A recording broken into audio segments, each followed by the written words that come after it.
तुम्ही पाहत आहात MCN न्यूज मराठी।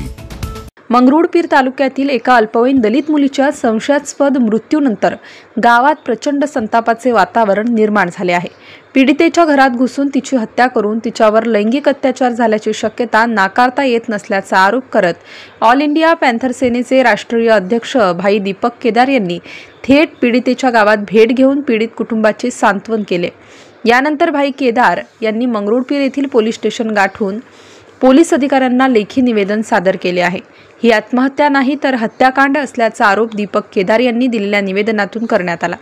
या प्रकरणी आकाश मुंढेसह सर्व आरोपींना तात्काळ अटक करून त्यांच्यावर IPC कलम 376 व 302 अंतर्गत गुन्हा दाखल करण्याची मागणी या निमित्ताने करण्यात आली आहे। MCN न्यूज मराठी करिता राजेश वानखडे, वाशिम। तिला काळिंबा फासणारी घटना घडलेली आहे आणि अधिवेशन चालू असताना त्या अधिवेशनात या घटनेचा कसलाही उल्लेख नाही। अंबापूरची जी घटना आहे अतिशय क्रूरपणे बौद्ध समाजाच्या या लेकीला घरात घुसून नराधमांनी मारून टाकलेलं आहे। FIR मध्ये आत्महत्यास प्रवृत्त केलं एवढाच गुन्हा दाखल केलेला आहे। पण आम्ही कुटुंबाची आज भेट घेतली, पीडिताचं सगळं मत जाणून घेतलं। हे उघड आहे की तिचं हत्याकांड झालेलं आहे, तिच्यावरती बलात्कार सामूहिक अत्याचार झालेला आहे आणि गेल्या 8 महिन्यांपासून कधी शेतात कधी घरी अशा पद्धतीने दबाव आणून तिच्यावरती अत्याचार करण्यात आलेला आहे। अत्याचार करणारे हे नराधम जातीवादी गुंड आहेत।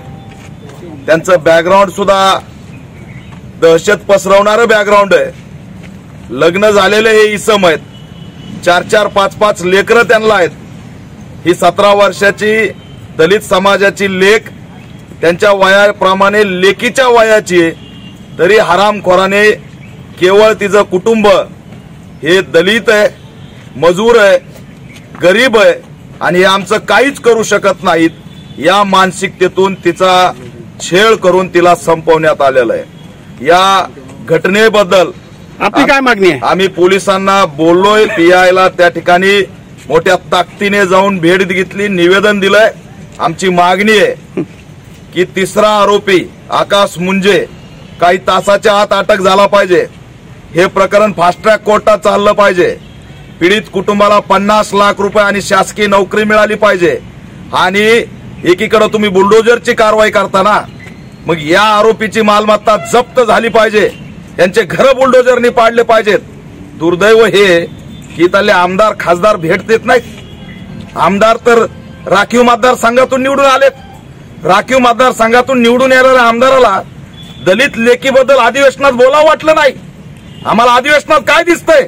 बॉक्सिंग दिसते, आमदाराची मारामार दिसते, पण दलित बेटीला घरात घुसून मारलंय त्याचा प्रश्न आमदारांनी दलित आमदार असून विचारला नाही। मी त्यांचा निषेध करतो।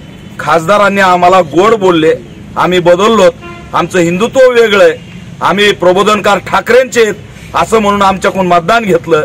पण आज दलित बेटी मारल्या जात आहेत तर ते त्यांना भेटत सुद्धा नाहीत आणि कुटुंबाला त्या ठिकाणी न्याय देण्याची भूमिका सुद्धा घेत नाहीत।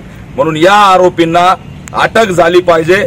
लवकरात लवकर अटक नाही झाली तर यामध्ये वाशिमला मोठा मोर्चा काढून उत्तर दिल्याशिवाय आम्ही राहणार नाहीत, हा इशारा सुद्धा आम्ही दिलाय। आणि याच्यात पोलिसांची सुद्धा चौकशी करण्यात यावी, कुटुंबाचे काही आक्षेप आहेत ते सुद्धा नोंदवण्यात यावेत। अशा पद्धतीने आज आम्ही या ठिकाणी भेट घेऊन या घटनेला राज्यव्यापी वाचा फोडलेली आहे। दलितांच्या बेटी देशात कुठं सुरक्षित नाहीत। अशीच घटना बीडला घडली। वैष्णवी हगवण्याचं एक प्रकरण गंभीर आहे। राज्यातली महिला आयोग आणि अनुसूचित जाती जमाती आयोग यांनी सुद्धा दखल घ्यावी हीच आमची या ठिकाणी मागणी आहे।